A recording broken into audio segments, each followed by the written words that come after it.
بسم الله الرحمن الرحیم. اللهم صل علی سیدنا مولانا محمد وبارک وسلم وصلی علیه. زما هغه مرګري چې کوم لهجه زده کول غواړي او هغه ډیر کوشش کوي خو هغه ته لهجه نه زده کیږي، هغه وایي چې یاره موږ ته داسې اسانه لهجه وښیي چې موږ هغه ډیر سره زده کړو. موږ ډیر کوشش وکړو، فلان قاري موږ واورېدو، فلان قاري موږ واورېدو، لیکن موږ لهجه نشو زده کولی. که تاسو ته یاد وي هغه وخت چې کوم وخت شیخ عبدالرحمن سدیس، شیخ شوریم مشهور شوي وو، هغه وخت د موبایل دور نه و، خلکو به دا لهجې واورېدلې د شیخ عبدالرحمن سدیس، شیخ شوریم، دا پوره دنیا کې مشهور شوي وو. که پاکستان ګورئ، که بنګلادیش ګورئ، که انډونیشیا ګورئ، که ملیشیا ګورئ، د عرب چې څومره ممالک دي، د امریکا پورې، دا ټول په شیخ عبدالرحمن سدیس، شیخ شوریم باندې مین او د دوی لهجې به واورېدلې او د دو لهجو د واورېدو په وجه بار بار هغه لهجه د دو په غوږونو کې کېناسته، په دماغو کې کېناسته، نو هغه لهجه دو وچته کړله. اوس موږ دپاره کومه داسې اسانه لهجه دی، دا زما ویډیو هغه خلکو دپاره دی، هغه ملګرو دپاره دی چې کم خلک او کم زما ملګري بنیادي دي، یعنی چې ابتدایي هغو ته شوق دی چې موږ لهجه زده کړو. دا ویډیو د هغو د خلکو دپاره ده.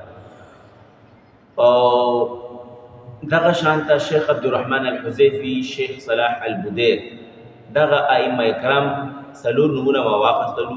د دو نومونو اخیستل یو اهم وجه ده، او وجه دا دی چې د دو شیوخو چې کومه لهجه ویلې ده، د هغې لهجې نوم د مقام رس، مقام رس لهجه ویلې ده.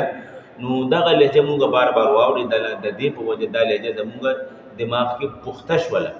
اوس که مونږ لهجه زده کوو او شیخ ایوب ته مونږ لاړ شو او مونږ ته پته نشته چې یاره دا کومه لهجه ده، سیکا دی، حجاز دی، رس دی، کرد دی، جهارکه دی، نو مونږ ته به ډېره ګرانه شي.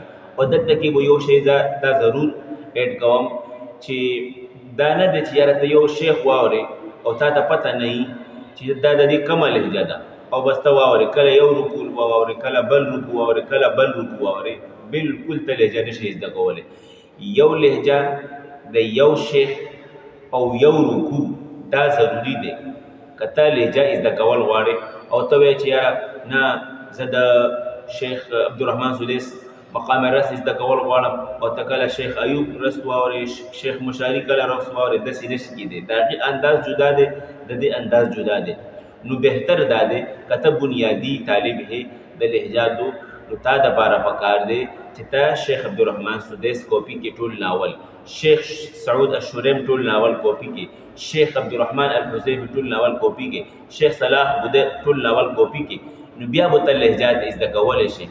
او دام نه چې دا څلور ونه راولې، داسې به هم نه کې، دا خو نومونه ما واخیستل، خو مقصد دا دی چې ته دو کې یو شیخ واورې او هغه بار بار واورې، او یو شیخ یو رکوع بار بار واورې، سورة الفاتحه او هغې سره بل یو سورت ټچ کړي، هغه بار بار واورې، نو تا ته به لهجات زده کولو کې ډېره اسانتیا وي انشاءالله.